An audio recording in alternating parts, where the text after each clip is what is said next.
क्या आपकी धान की नर्सरी कमजोर रह जाती है? क्या पौधे पीले पड़ने लगते हैं या उनकी बढ़वार धीमी हो जाती है? तो हो सकता है कि समस्या बीज में नहीं, बल्कि खाद प्रबंधन में हो। कई किसान हजारों रुपए का बीज खरीद लेते हैं, लेकिन नर्सरी में खाद प्रबंधन पर ध्यान नहीं देते। इसका असर बाद में पूरी फसल पर दिखाई देता है।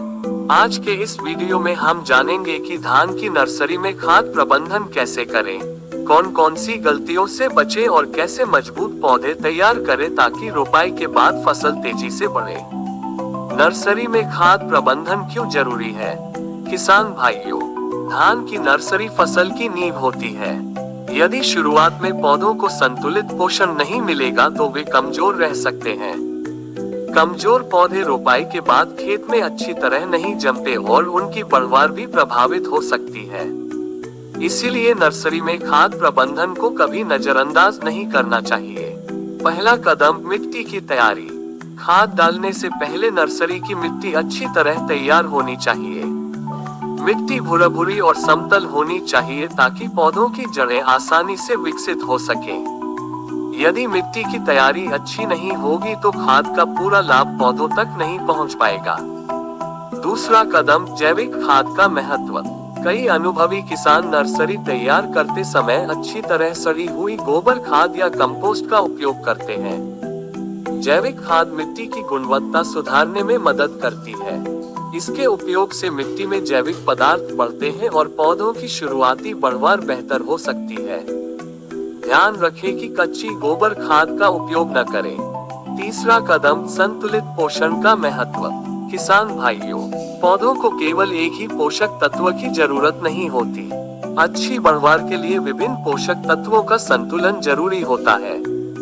यदि किसी एक तत्व की कमी हो जाए तो पौधों की पत्तियां पीली पड़ सकती हैं, बढ़वार रुक सकती है या पौधे कमजोर दिखाई दे सकते हैं। इसलिए स्थानीय कृषि सलाह के अनुसार संतुलित पोषण प्रबंधन अपनाना चाहिए। चौथा कदम, नर्सरी का निरीक्षण। खाद डालना ही काफी नहीं है, नर्सरी पर नियमित नजर रखना भी जरूरी है। यदि पौधे हल्के पीले दिखाई देने लगे, बढ़वार धीमी हो जाए या अन्य असामान्य लक्षण दिखाई दे तो कारण की जांच करनी चाहिए। समय पर पहचान होने पर समस्या का समाधान आसान हो जाता है। पांचवा कदम, पानी और खाद का संबंध। कई किसान खाद तो सही देते हैं लेकिन पानी का प्रबंधन सही नहीं कर पाते। याद रखिए, यदि पानी बहुत ज्यादा होगा तो जड़ों को नुकसान हो सकता है और यदि नमी बहुत कम होगी तो पौधे पोषक तत्वों का सही उपयोग नहीं कर पाएंगे।